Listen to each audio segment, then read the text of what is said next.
dasar algoritma pemrograman. Yang pertama, definisi percabangan.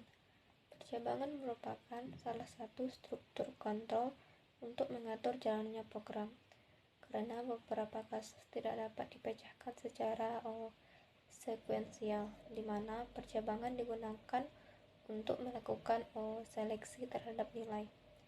Kemudian dari nilai tersebut akan menjalankan perintah atau statement di bawahnya berdasarkan pada nilai. Kemudian jenis percabangan dan implementasinya. Percabangan pada rumpun bahasa C memiliki dua macam jenis, yaitu percabangan dengan syarat dan percabangan tidak bersyarat.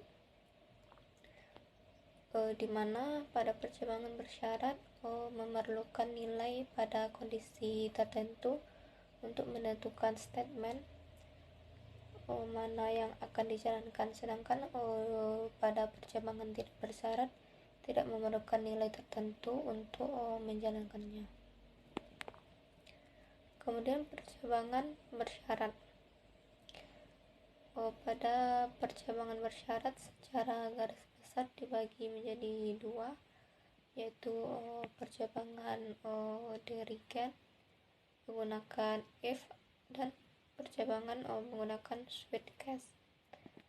Yang pertama, percabangan if. Percabangan if merupakan bentuk percabangan yang paling sederhana karena hanya akan menghasilkan nilai true atau false, di mana struktur if akan melakukan perintah pada blok perintah apabila nilai pada syarat tertentu.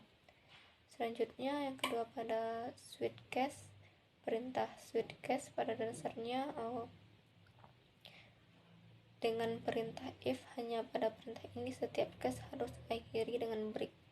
Hal ini bertujuan untuk memisahkan antara satu case dengan case yang lainnya.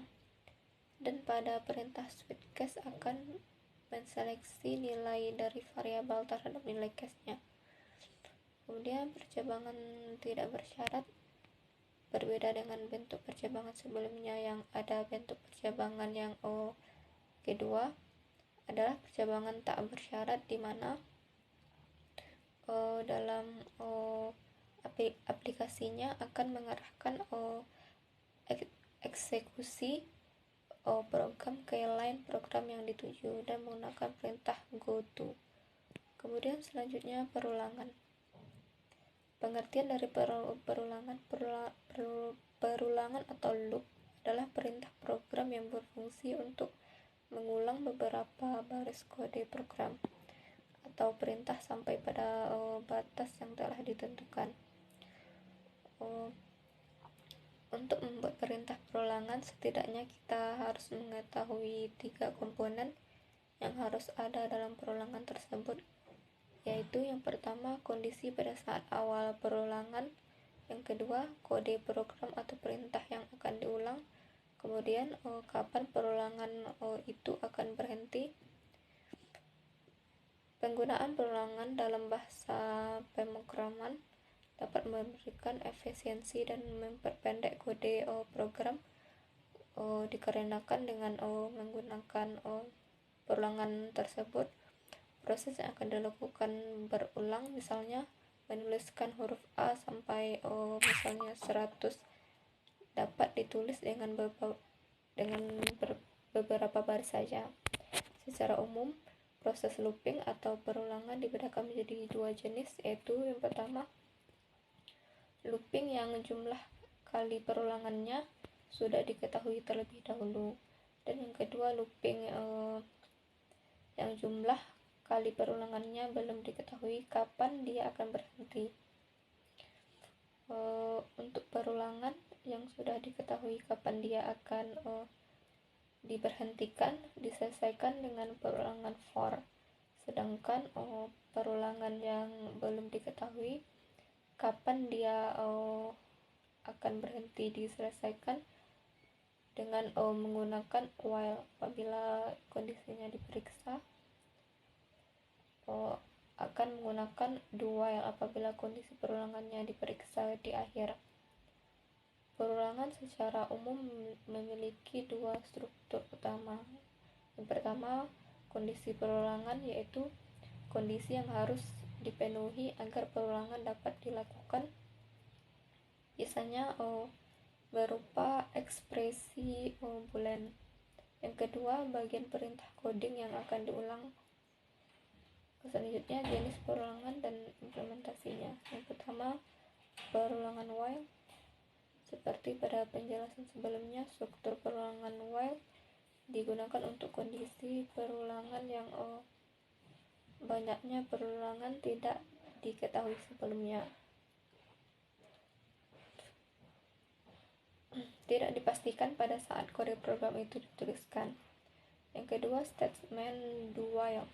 Perintah looping dengan while dan dengan perintah do while pada prinsipnya hampir sama. Yang membedakan hanya pada kapan pengecekan kondisi perulangan itu dilakukan. Pada struktur perulangan while, kondisi perulangan diperiksa di array, sedangkan apabila kondisi tidak dipenuhi sejak awal, maka perulangan tidak akan dilakukan sama sekali. Berbeda dengan do while, karena lokasi pengecekan perulangan dilakukan di akhir, maka perintah loopingnya melakukan satu kali perintah sebelum mengecek kondisi perulangan di belakang, sehingga walaupun kondisinya tidak terpenuhi, perulangan akan dilakukan sekali. Kemudian perulangan for. Perulangan for digunakan apabila sudah diketahui beberapa kali kita akan melakukan perulangan. Oleh karena itu, untuk kondisi perulangan for, kita membutuhkan tiga kondisi, yaitu di core device awal perulangan, kondisi pada saat ini perulangan, dan kapan perulangan harus berhenti. Kemudian yang selanjutnya perulangan bersarang. Perulangan bersarang pada dasarnya adalah perulangan di dalam perulangan. Seperti untuk array, adapun perintah dapat digunakan for, while, atau do while. Larik atau array. Kemudian pada bab 2 akan membahas tentang larik atau array. Pengertian dari larik atau array. Array atau larik adalah suatu perubahan hanya dapat menyimpan sebuah nilai saja dan tidak dapat menyimpan beberapa nilai yang bertipe sejenis. Sedangkan dalam pemrograman, terkadang kita sering mengolah kumpulan data yang memiliki tipe data yang sama, sehingga diperlukan sebuah variabel yang dapat menampung kumpulan data tersebut dengan tipe data yang sama. Oleh sebab itu, untuk mengatasi permasalahan pemrograman tersebut diperlukan sebuah larik ataupun array untuk menampung data tersebut. Suatu lokasi memori untuk suatu array tidak dapat ditambah atau dikurangi selama program dijalankan. Untuk mengubah ukuran dari lokasi memori suatu array haruslah diperbaiki dalam listing, karena array termasuk ke dalam struktur data statistik. Kemudian array dimensi 1. Array satu dimensi merupakan sebuah variabel yang menyimpan kumpulan elemen yang memiliki tipe data yang sama dan hanya memiliki satu indeks. Kemudian pengaksesan elemen array dapat dilakukan secara berurutan ataupun dengan cara acak berdasarkan indeks tertentu secara langsung. Kemudian untuk pengambilan nilai pada indeksnya dapat dilakukan dengan nilai pada indeks yang diinginkan. Sebelum variabel array digunakan, maka variabel array tersebut perlu dideklarasikan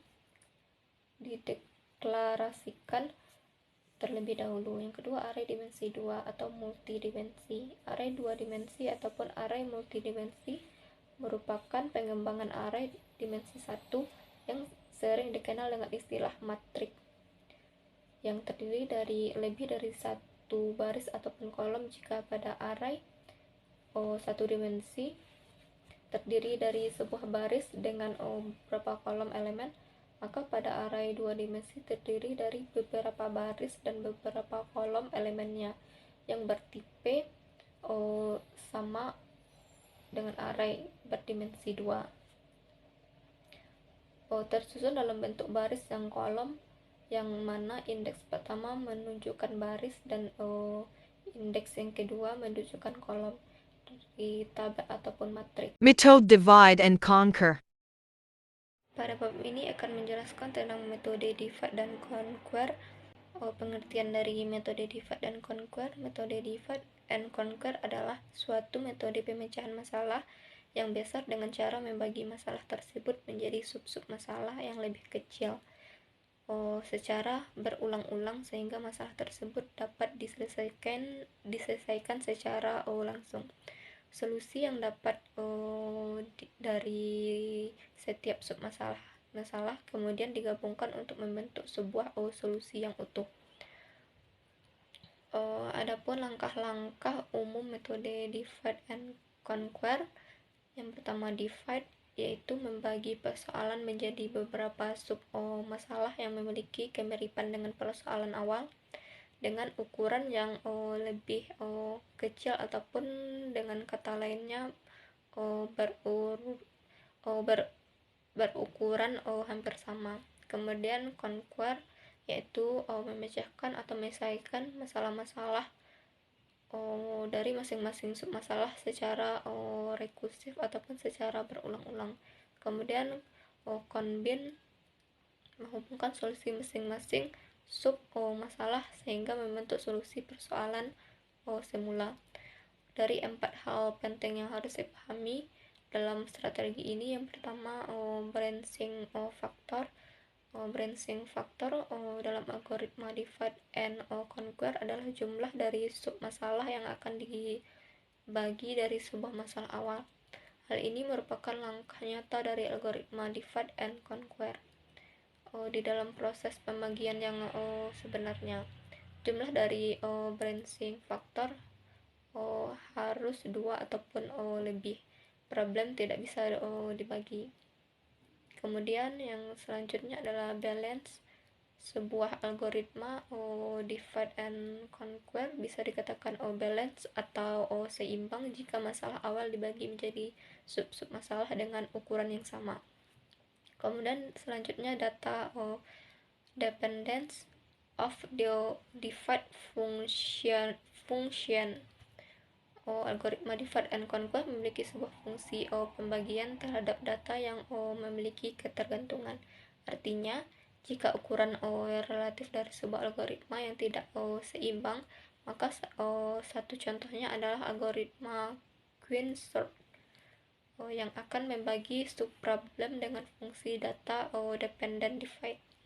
Kemudian yang selanjutnya adalah control parallelism or sequentially.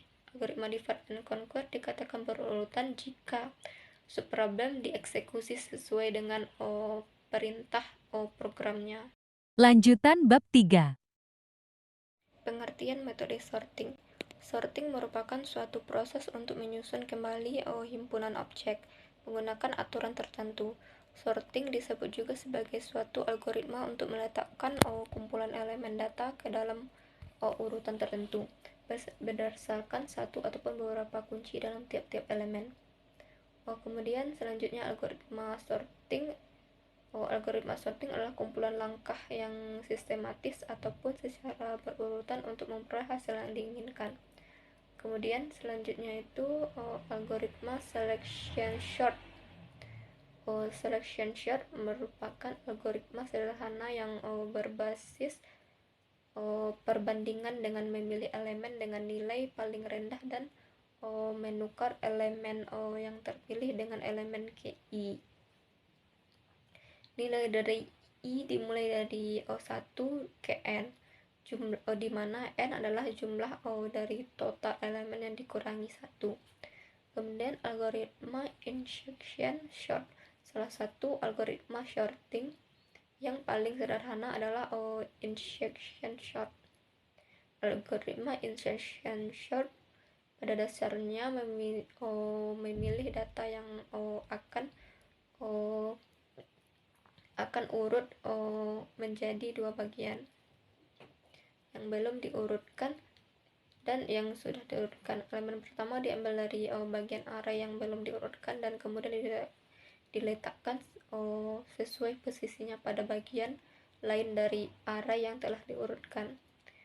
Langkah ini dilakukan secara berulang sehingga tersisa pada bagian array yang belum diurutkan. Kemudian selanjutnya algoritma quicksort merupakan algoritma penyortiran yang sangat efisien dan didasarkan pada pemartisian array. Data menjadi array yang lebih kecil. Kemudian algoritma bubble sort, metode pengurutan gelembung ataupun penukaran dapat dilakukan dengan meletakkan elemen terbesar pada sebuah paling kanan urutan dan kemudian elemen terbesar kedua diletakkan paling posisi N1, begitupun seterusnya. Kemudian algoritma merge sort merupakan algoritma yang dijalankan sebagai akibat dari terlalu banyaknya daftar yang diurutkan dengan menghasilkan lebih banyak daftar yang diurutkan sebagai output. Algoritma merge ini disesuaikan untuk mesin drive tab.